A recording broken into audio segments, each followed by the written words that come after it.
Hello, this is international football commentator Derek Ray, and you're listening to the Ranks FC podcast.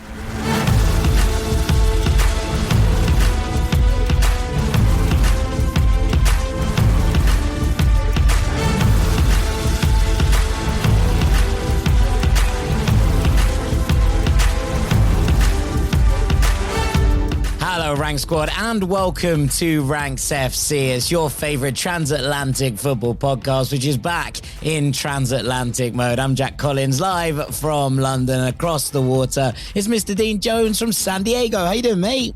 I'm good, mate. England are marching on, so of course I'm happy. Everything's going well, to be honest. England are through, USA are through, Mexico are through, Canada are through. It's all I really needed. You know, that's what I wanted for a good World Cup. And everyone I should be hoping did well is doing well. Yeah, I think it's very simple. Sometimes it is a simple game in that kind of regard. And look, obviously we had England and the US playing yesterday. So today's episode, look, we know our audience are mostly based in the US and the UK. So we thought we'd do a quick pod just recapping the good, the bad, and the questions for both the US after their 2-0 win over Bosnia Herzogovina that sees them into the round of 16, and England's 2-1 win over DR Congo that sees them into the last 16 as well. So it's going to be a bit of a shorter podcast. Just going to wrap through these two teams, the good, the bad questions, as we say. There'll be two pods this week, I think. We're going to hopefully do one on Saturday as well, where we look through all of the round of 32 and kind of reassess the favourites coming into that round of 16. It's the 4th of July on Saturday, Jack, so we're going to have to catch me early that day. We're going to catch me early because it's a big day out here, mate. 100%. I mean, I'm a little bit sad because I come stateside on Sunday and I'm missing the celebrations by a single day. But we'll get something in early, mate. Don't you worry. It suits me anyway. Will you be on a plane when England are playing, or will you have landed? I will very much have landed. I fly out of the UK around 9 a.m. on Saturday morning, and I land in Miami about 2 p.m., which is just in time for the first kickoff, which will be Brazil versus Norway. And then we'll be comfortable and ensconced by the time we get to see Mexico against When England. I flew obviously back, people don't, people that aren't on the Patreon won't know the full story, but obviously I've been in the UK for the last 2 weeks, and then I flew back to the States the other day, and on my flight was a Norwegian family while Norway were playing against Ivory Coast. And so on the flight, it did have paid for Wi-Fi, but it was quite hard to access, but I'd got on it quite early. So I was on it, and I was giving a blow-by-blow account to this Norwegian family in the row behind me. I couldn't quite get the feed. Like, occasionally I could dip into like the YouTube feed of the game was like going in and out. So occasionally I was getting glimpses of the game, but basically watched minute by minute of it, and I was recounting it to them. And then as soon as it ended, I was able to load them up the highlights, and it was good to see them going through the mill. But I was like, this looks like torture. This is absolute torture. Yeah, I mean, look, this is the agony and the ecstasy of football, right? When we see it, especially in these knockout stages, every game is laced with such kind of determinism. It's such an interesting factor in all of it. I mean, if you go on the right plane, you can see the games live. Courtesy of my friend. I don't know if that happens. Across the Atlantic, I'm not sure they're doing that, but yeah, certainly internally on some of the flights, you can definitely see games. I know for a fact that BA have just secured a deal with Sport24 to do that across transatlantic flights. It was on Saturday, and it was on it. I was on British Airways. Yeah, mate, there's only 5 flights at the moment that use it. So you have to be lucky at the moment. But yeah, shouts out to the guys at Sport24.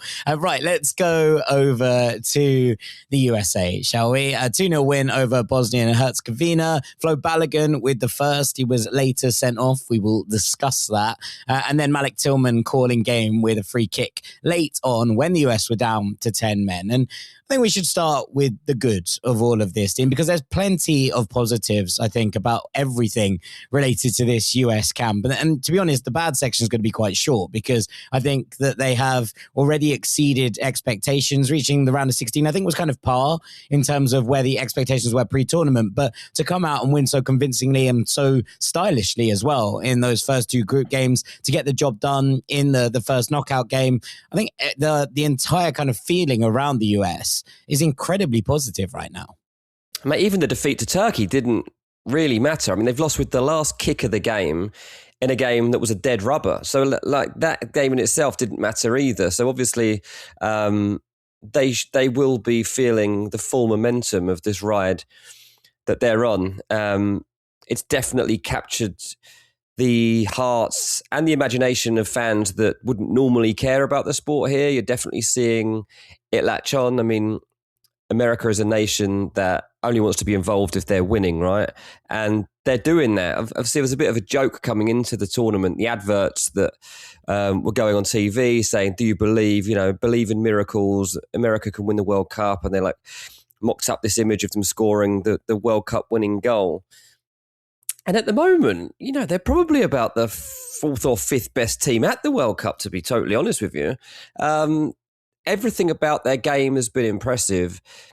For me, the thing that I like most about their play is an understanding between the players and the relationships that exist between them. I think the US have an extremely strong starting 11 and probably 3 beyond that. They've got 14 you can rely on. If you're getting deeper than that, if you're getting into extra time, I do worry about them. But if you're matching them up from the start against everyone, then they're good. Obviously, the Balogun thing we'll talk about in a bit because that does change things slightly. But their play down the wings is just, it's so good. And they play Belgium next. And they have absolutely nothing to fear against that team. I mean, obviously on this podcast, I've been slating Belgium. And I still don't think they're good, mate. I still don't think they're good. Belgium should be out. I don't really understand what happened. Belgium should be out twice, as far as I'm concerned. Like, wild in so many ways. And look, I really feel for Senegal because they were just such the better side for 85 minutes of that game. And then they just had a complete emotional collapse towards the end of it. And ultimately Belgium have profited and look, then gone on to go and win the game. And you've got to give them credit for finding that when everyone thought it was done. Everyone thought it was a sunset on KDB's international career, maybe Romelu Lukaku's international career, and they've pulled one more out of the fire. But I think I agree with you. When I was on a radio station in Washington last night after the game, before the US game, but just after the normal time of the Belgium-Senegal game, and it was still 2-2 at this point. And they were like, well, who do you think would be a better matchup for the US? And I was like, well, Senegal should win this game because they've been the better team. Like, it would be more right, and I know that football's a weird game, but like they go through because they were just the superior side for the majority of the game. But I would say that, I said to them that I think if I was the US, I'd be looking for Belgium. And I know that obviously there's the history in terms of the March friendly and the way that went, and I get it. But actually, if I was looking to play one of these two sides right now, even the fact that Belgium won that game late on and have, a clear resilience and clear fight about them, and there's still some gas in the tank. If I was the US, I'd be looking at that as a matchup and thinking, well, the physicality we have feels like more of a threat against Belgium than perhaps it would have against Senegal. Yeah, I mean, there's a never say die attitude about Belgium, which has helped them cling on in this tournament, as well as the fact they got to play against New Zealand, who turned out to be one of the worst teams there. And they've managed to stay in and hang around. But I think that the energy that the US have and the front-footedness of their play is going to cause serious problems to that Belgium team. And you've just got to make sure that there's no life left in them once we get to the latter stages of that game on Monday. But absolutely, we're in a situation here where the US are in a knockout game to go through to the quarterfinals, as far as they've ever got, right, at that point, they'll be. And they can dream. 1930, I think, is worth pointing out. But they can dream, mate. And it's like, what I like about, down the left, Robinson and Pulisic, just take that as an example. That is a proper combination. That is so strong. And the fact that it's mirrored on the other side with Freeman and Dest is it's so good. And then the three in the middle are as energetic a combination as you're ever going to get.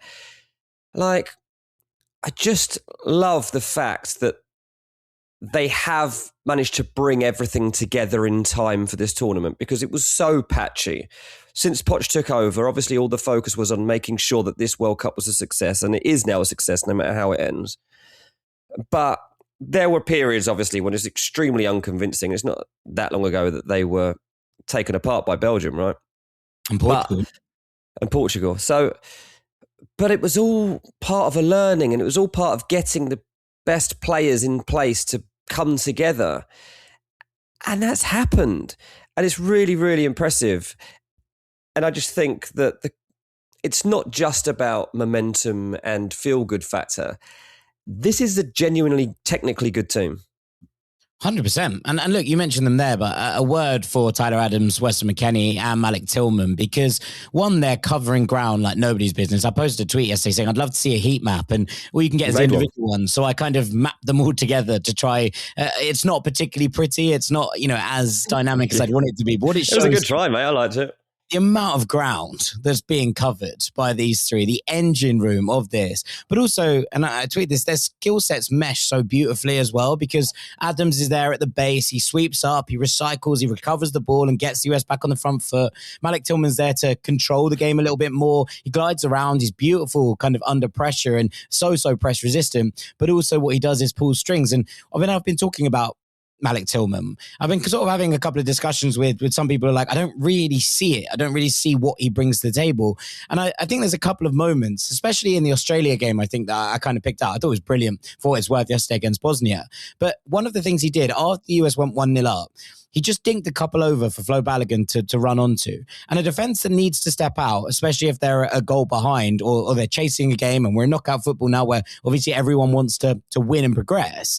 When a team is chasing a game, his ability to just ping one over the top for a runner gives the defense a kind of moment to be like, okay, we can't actually push too high up. And he has that within his locker in like real split second moments. And I think what it does, it forces opposition defensives backwards. And then those combinations that you're talking about down the flanks with Pulisic and Robinson or Dest on the other side are allowed to kind of get into those spaces and occupy them, which is where they want to be playing their football. So he's doing a beautiful job in terms of just controlling the game in that manner. And then you've got Weston McKennie, who bursts forwards, he gets in behind, he crashes the box. His runs in behind the Bosnian back three yesterday, I think, were the moment that the game really opened up for the US. And the way that they're playing together, they're just a perfect little midfield trio. And the entire system revolves around their ability to play together and understand each other's roles.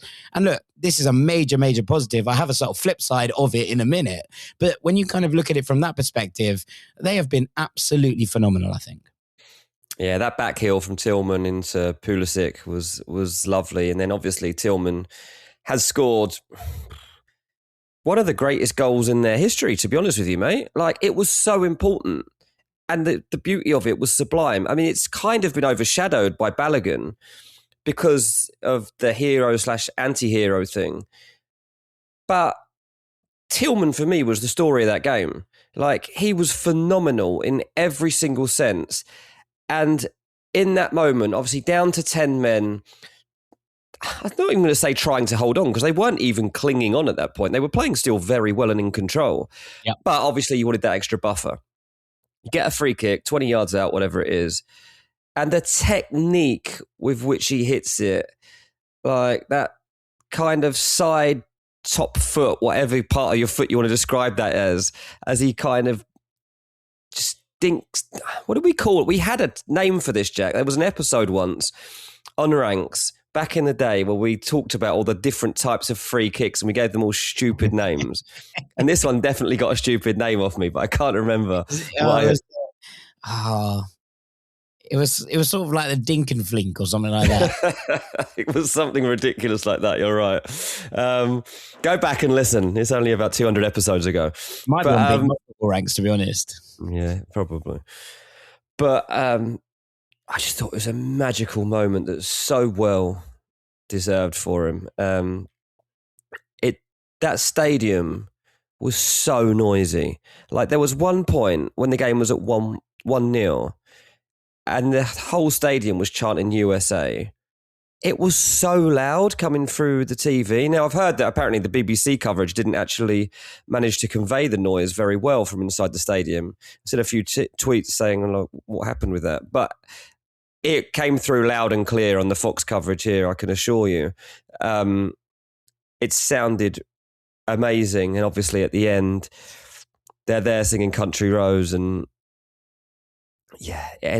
it must feel now like anything is possible. I don't think anything is possible because I still think winning the World Cup is probably a stretch, but the quarterfinal is quite easily within reach here. Eminently possible is how I would describe it. Although they're going to have to do it with a couple of different things. And look, let's move on then, I suppose, to the bad. And the big one is Balogun is sent off for the challenge on Muharemovic. Now, there's been a lot of discourse around this right now. And first and foremost, I don't think this is a red card, right? Like, I don't think there's close to a red card. It's so annoying. One, any malice in it. Two, any intent in it. He lands, unfortunately on Muharemovic, whose ankle buckles underneath him during the landing. And I think the thing that's annoyed me a little bit about this is, look, again, I don't think it's a red card. I think that when you slow that down, it's obviously going to look worse in real time. There's no way that's given, right? But I think that some of the false equivalences to other things that have happened in the tournament are annoying me a little bit in terms of the way that they're being discussed. And the big one is obviously the Lionel Messi challenge in the Algeria game. And look, for what it's worth, that's not a red card either, right? Like, it's a yellow card challenge because it's high, but if you actually watch it back rather than just seeing the still, there is just a moment where there's no force or intent in that challenge. It should have been booked. It should have been a yellow card, 100%. I've said this on the Patreon already. I fundamentally believe it should have been booked for it. It's a bad challenge. I don't think it's a malicious challenge. And I think that them not looking at that and not upgrading it to a red card was the right decision. That this one being decided wrongly doesn't make that one wrong. And I don't like the fact that these are being kind of discussed in the same wavelength, because I think it's disingenuous in having the argument. Because I think what's happened here is the referee's been sent to the screen, and the reason he's sent Balogun off in a different way to that Messi challenge is because when he lands, the actual force on Muharemovic's ankle that buckles it, right, is really gruesome to watch. Like, when you actually see the challenge, you're like, ugh, that's potential ankle breaker. Now, that shouldn't change it, and that's outcome bias. In the same way that when we talked about the Qatar red card for the challenge on Ismail Kone, the challenge isn't actually that bad, but he breaks his leg. So the referee doesn't really have a major choice in terms of how he goes about it and sending him off. Now, this, for me, is like, I'm trying to have this conversation with people and be like, there is a sensible way to be like, that's not a red card, and also not being like, look at these other things. The reason it is because, the outcome bias and the fact that it's been slowed down has clearly impacted the referee's judgment on it. And I think that's a bad thing. But I think the kind of whataboutism is not necessarily helping the argument. Yeah, like the still image of it is just so annoying because it's just like not a true reflection of what was going on in that moment at all. And like, football's a contact sport, and you just accept, like, sometimes you're going to get hurt, sometimes your limbs are going to get tangled up, or you're going to get a kick. And there was just, it was just so frustrating. And to take it on, like, obviously the most frustrating thing of it all wasn't that he had to leave the pitch that day, it's that he doesn't get to come onto the pitch for the next game. Because it just brings a layer of doubt to the game plan, to their chances of getting through. Like, Balogun starts, I'm like 70% USA are going to win that game. With Pepe or Haji Wright, or I don't know, Pulisic as a false nine, it just changes things, It's just like, this was just working. Balogun was confident. Balogun is the guy that you're looking for in those moments. He so keeps sharp. sticking the ball in the net. Half of them are, offside or disallowed for some reason, but he's always sticking them away, pretty much anyway. Obviously, he hit the bar with one yesterday, which still a good effort. He's always in there trying to make that difference. And now that isn't there. So I just find it so hard to take. Poch fuming about it, says it's not a red card. He's right, it's not a red card. But the US now have to come up with a way to deal with this. I assume it will be Pepe that gets the nod. I think it makes the most sense. It's the most tried and tested of the alternate options. Yeah, I mean, look, Haji Wright has had 1 minute. And look, it takes us onto our little question segment, which was, to begin with, who replaces Flo Balogun against Belgium. Haji Wright is more stylistically similar than Pepe in that he will get off the shoulder. He wants to run in behind, but he's played 1 minute at this World Cup. He doesn't seem to be in the picture, does he? So So you'd imagine it is Ricardo Pepi, who I think has done okay, but is a very different player to Flo Balogun. And when you look at it, you know, rewind back a little bit to that Senegal game in the kind of pre-tournament warm-ups. I thought that Ricardo Pepi looked really, really good in that game, linking play, bringing others into it, a couple of passes around the corner, and maybe the US do, you know, kind of go for that moment and go for a facilitator rather than a kind of off-the-shoulder, ice-cold killer in the box.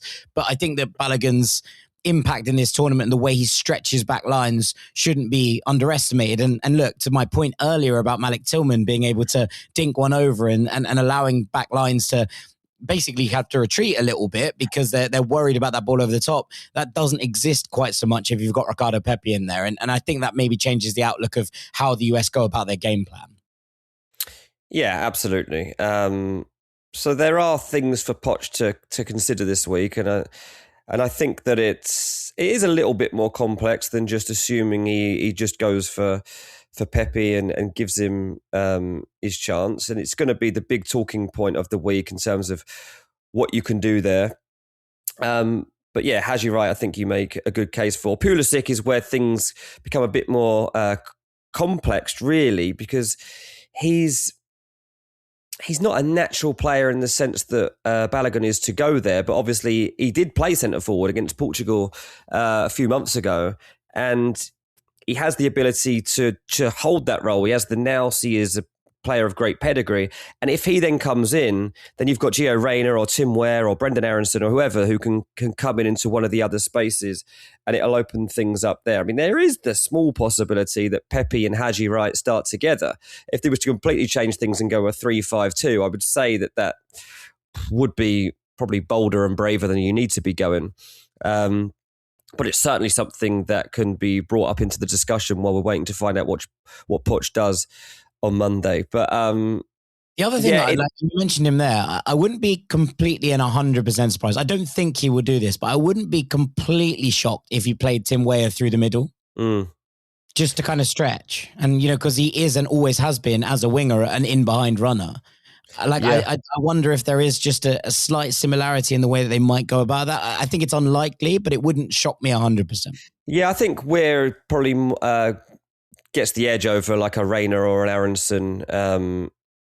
If you're looking for someone to play a similar sort of role, he has done it before. I don't think it's where is it? He's played a lot of positions before. He's played about 8 positions, so he really is a utility man at this point. Yeah. I'd be surprised.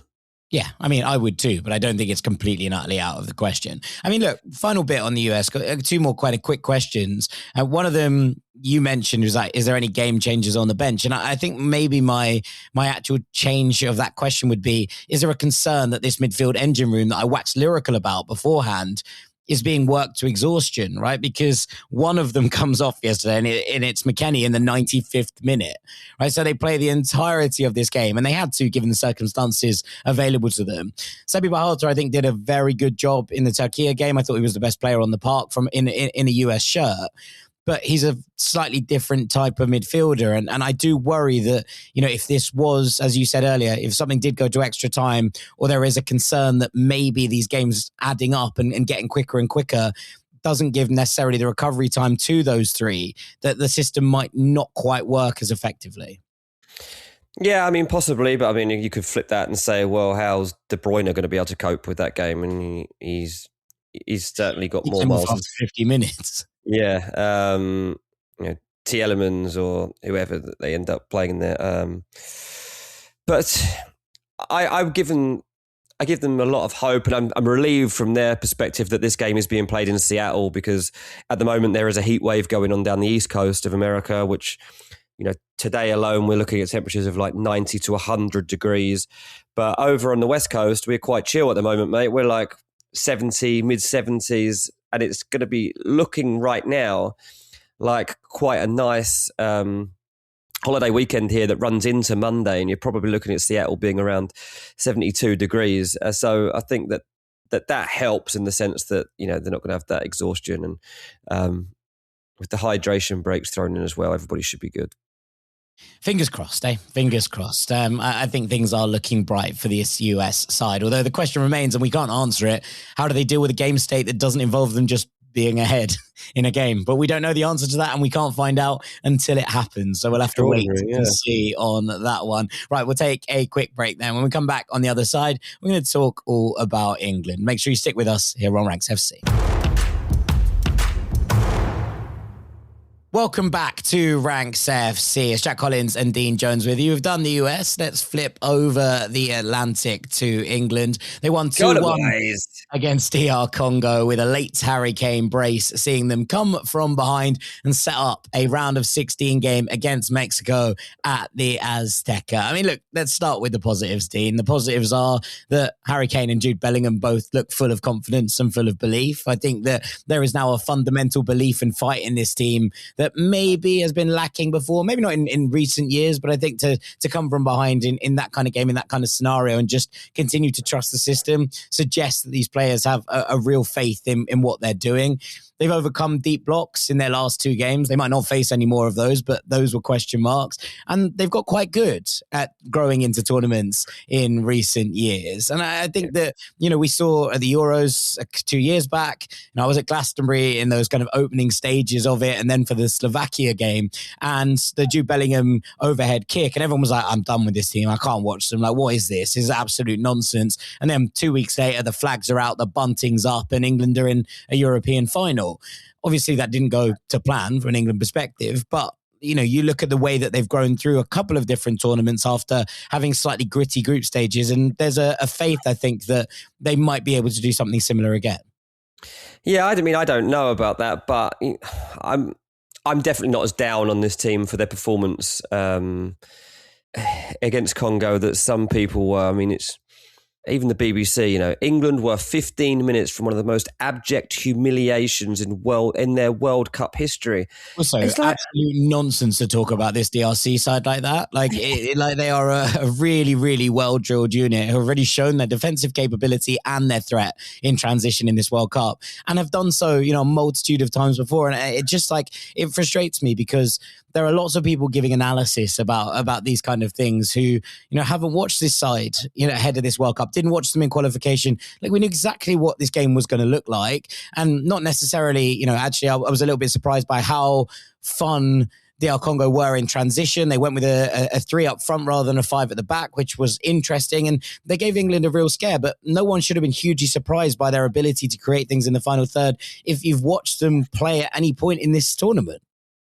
Yeah, obviously, I didn't expect them to score after 6 minutes. I'll give you that much. But it made for a good game. I thought the game itself was brilliant. And, again, articles comparing this to when England were beaten by Iceland at Euro 2016. It just didn't feel like that at any point to me. Like, for the first 20 minutes, England weren't good. Like, and absolutely, I was concerned with the way that things were going. But then we started to assert our authority. And obviously, the Congo goalkeeper's had the game of his life. And you start going through it. And you're like, okay, so people think England didn't play very well. England didn't do this, didn't do that. Bellingham's had 2 headers brilliantly saved. Kane's had a point-blank range volley that the keeper's managing to be in the right place for. Wan-Bissaka's managed to be in the right place to stop a Rashford shot that 9 times out of 10 is going to find its way into the bottom corner. Harry Kane, 90% certain, should have had a penalty, right? And that's just in the first half. You move on to the second half. The goalkeeper makes a save from Bellingham. There's a goal line clearance. Rashford sticks one into the side netting that 90% of the time he goes across to the other corner and ends up in the back of the net. And then we score 2 goals. That's 10 clear chances on goal, Jack. It's really not that bad. And Portugal struggled against this team. Other teams that are in this tournament would have struggled against this team. Colombia created chances but struggled to break through as well. There are good attacking forces that have already kind of come up against this side, and Lionel Mpassi has had one of the tournaments of his life. Everyone's saying, game of his life. He was brilliant against Portugal. He was brilliant against Colombia. He's been brilliant again here. Are we shocked at this point that Lionel Mpassi has had a stunning performance in goal? It's odd, some of the kind of narrative that comes around it. For what it's worth, the penalty shout, I think, is interesting because I think that if Harry Kane had just kept running like a normal person, he would have got a penalty. But instead, he decided to do his best Tom Daley impression, feet together, hands in the air, 9.8 from me. Like, it was a really strange one where if he just continued on a normal run instead of deciding to go down, and I've said this before, we talked about it with the Champions League podcast, etc. People need to just become better at diving. Like there's absolutely no reason for him to take the contact in the way that he did. If he just carried on running, he would have been brought down and it would have been a penalty. I'm not surprised the ref didn't give it. Well, I'm surprised the ref didn't get it. He got VAR to go and see if the goalkeeper touched him or not, and he did. So it doesn't really matter. Like, Harry Kane knew that the contact was coming and he's gone down. He's played the best in the world at doing this. Does it all the time. Like, can't say you've never seen Harry Kane go down like that. He's done it loads of times. No. But isn't he just he goes before the contact? It's weird. No, I know. I understand what you're saying. But he knows what's about to happen. Like, Harry Kane's been in that situation many more times than that referee's been standing watching that situation. The pass, by the way, was absolutely unbelievable. Oh, yeah. Like, this is the thing, right? And I'm just refusing to be too down on the display. I'm not saying that we are world beaters right now, because we're not. But I definitely think that there are way more positives to take from this performance than we're getting plaudits for. Like, Bellingham, outstanding. Kane, like, the goal pedigree is just insane. And then you've got the fact that we've got these wide players and we just don't know game to game which of the four of them is going to have a good game. Like, is it going to be Rashford? Is it going to be Gordon? Is it going to be Madueke? It's probably not going to be Saka from so far. But ultimately, there are four great options to have, and you've got Eze in the mix. So obviously, like, Tuchel's trying to manage that, and so far he's kind of got it right. And it worked here, Gordon coming off the bench to set up Kane twice. Yeah, I mean, this is it. He's got it right enough on a couple of different occasions that it's changed games and been something that's worked. And you've got to rely on your superstars. Now, I do think it feels a bit like Harry Kane and Jude Bellingham +9 at the moment, but there is time for that to change in some regards. Elliot Anderson's been great. There's been a few, I think, that have stood up. He's been fine. Like, I think he's been fine. I don't think he's shown quite the kind of poise that he's shown at Nottingham Forest, and that comes with having different players around you. I think to come on to some of these question marks, right? Like, Ezri Konsa is defending a bit like a lunatic in this tournament, and I'm not quite sure why he's doing that, because that is not what he does for his club. Obviously, the right back area remains a major concern with Reece James out. And as you say, that threat from wide areas is a little bit muted, even if it's working enough. And I suppose the question becomes, who plays right back against Mexico? Because Quiñones has been their most dangerous player, and that looks at the moment a little bit sketchy. Mate, I'd play Declan Rice. I genuinely think I would, because I think that you've got better options to replace Declan Rice in the middle of the park than you have for the risk that's going to exist down that right side. So it's not just the right back that concerns me. It's the fact that there might be Konsa alongside that person, and then you've got like Saka or Madueke in front of them who aren't having a particularly good time of things either. Like, that right side terrifies me. Whereas if you put Declan Rice there, and I know this isn't ideal, but if for this game you do put Declan Rice there, it just brings more security to the situation. And then you can look to the centre, and I don't know if you play Jordan Henderson or if you play Kobbie Mainoo or what you do, but there are options there that can go into the middle and try to secure things. I don't think Jordan Henderson would be the worst option in the world, to be honest. It's Mexico in a game where you've got to contain people. So I don't think he'll do this from the start, but obviously we did see Declan Rice end the last game at right back. We've seen him play a couple of games for Arsenal now and then where he fills in at right back, and people have actually talked a lot about the fact that Declan Rice would on his own just be a great right back if he wanted to be.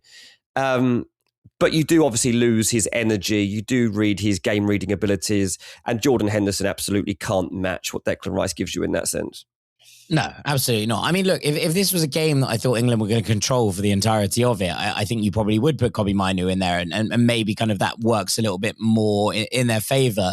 But I think Bellingham back, and you could put Eze forward or something like that. Yeah, I mean, look, they've tried that obviously already. Morgan Rogers could play in that hole. I think there are solutions. It's just going to be an interesting one to go into the Azteca. Obviously, difficult conditions. It's going to be a raucous crowd. We talked about the altitude. Thomas Tuchel's come out and spoken about the altitude and be like, yep, we can't prepare for it.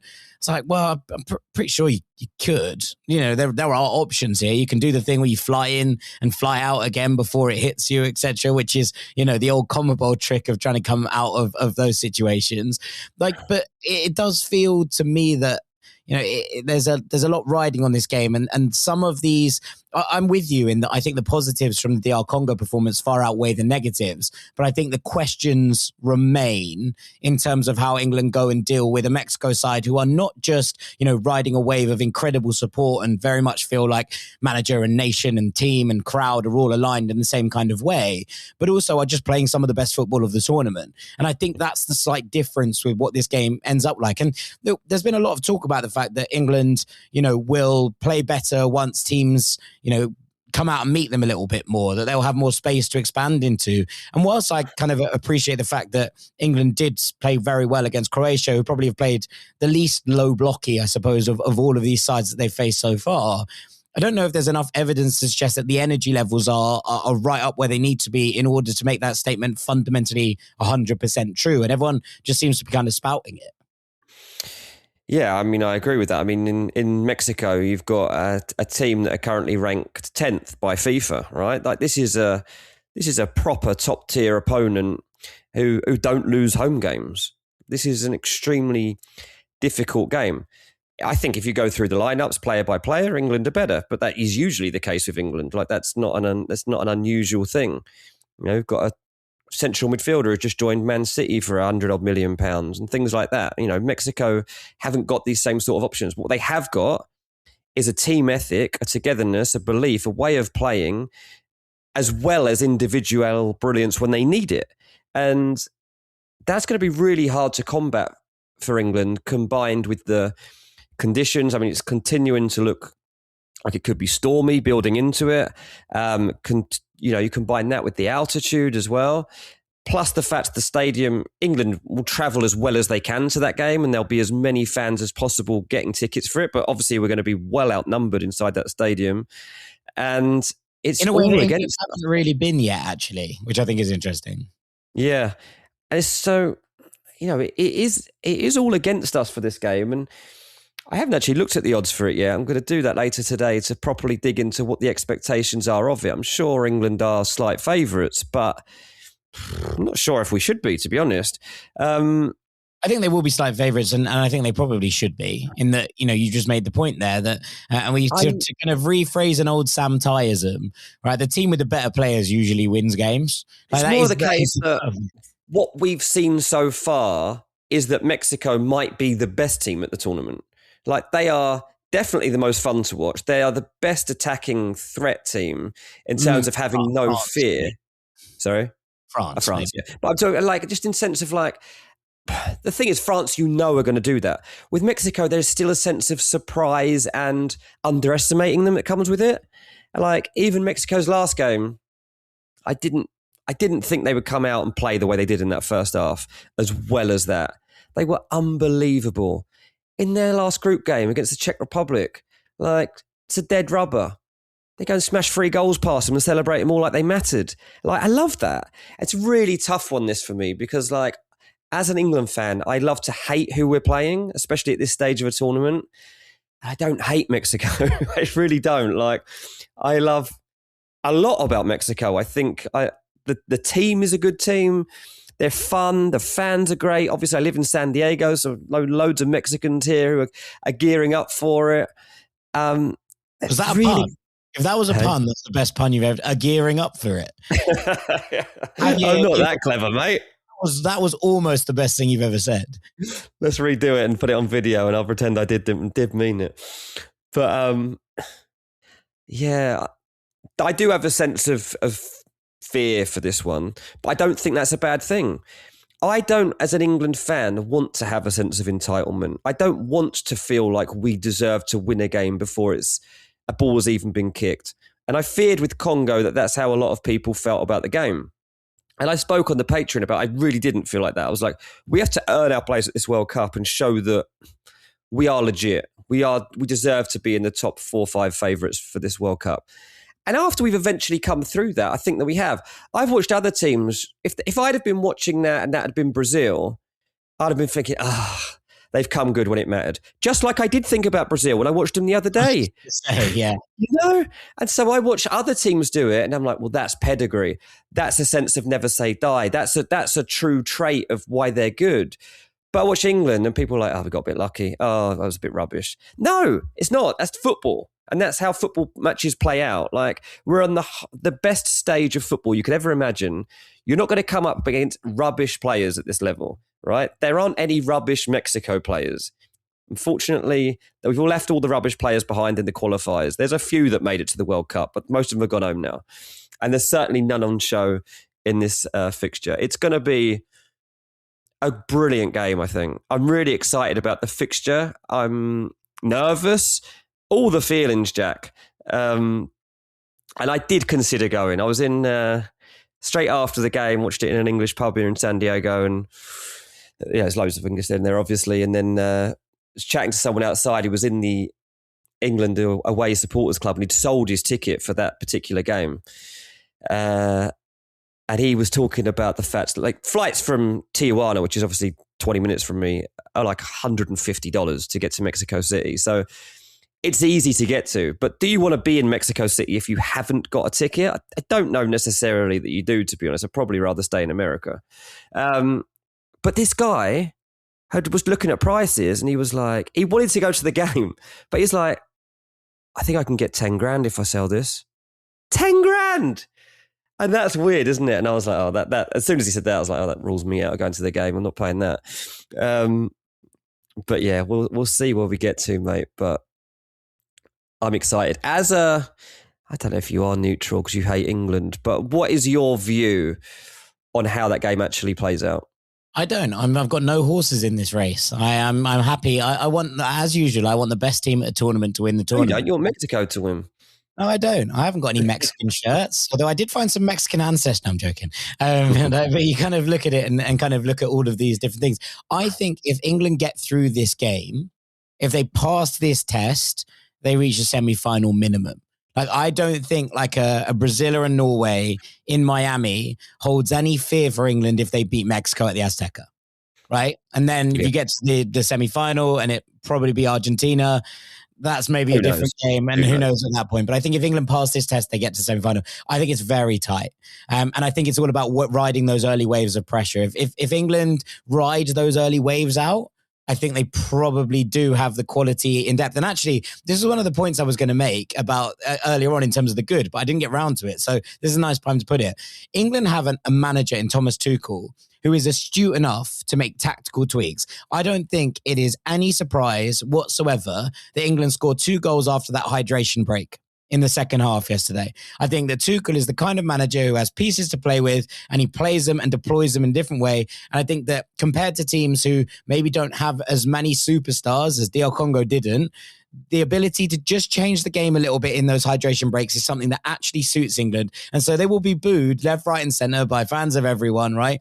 But actually, I think England fans maybe should have some reconsideration about that in terms of how England go through this tournament, because I think they really suit a team of England's calibre because of the manager that Thomas Tuchel is and the fact that he wants to tinker in these breaks to try and make his team better. I don't think that there's a coincidence in England scoring in those two things. So I would say that if England ride out the early waves, if they're level at half time, they probably win this game.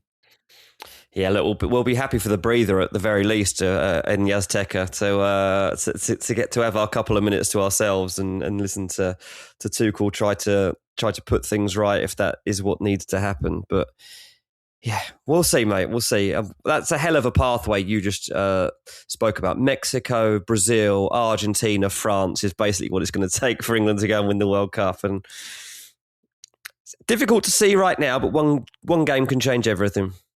Yeah, as the old adage goes, to beat a man, you got to beat the man, right? And England are very much going to have to do that. Although, most people would point it and say that they're on the softer side of said draw. So, it's a weird one in some regard. It doesn't look that soft from where I'm standing. Doesn't feel that soft, no. It's probably how I would put it. But then again, there are no soft matches at this World Cup, unless you're France, apparently. And with that, I think it's probably time for us to call it a day. So all that's left for me to do is say a massive thank you to Mr. Dean Jones. Cheers, mate. I've been Jack Collins. This has been Ranks FC. Thank you so much for listening as ever. We'll try to get back together at the weekend, take a little re-rank of the favourites after this round of 32 before Dean goes off celebrating July the 4th as a true American these days. Thank you so much for listening, and we'll see you all very, very shortly, Rank Squad. Take it easy. Peace.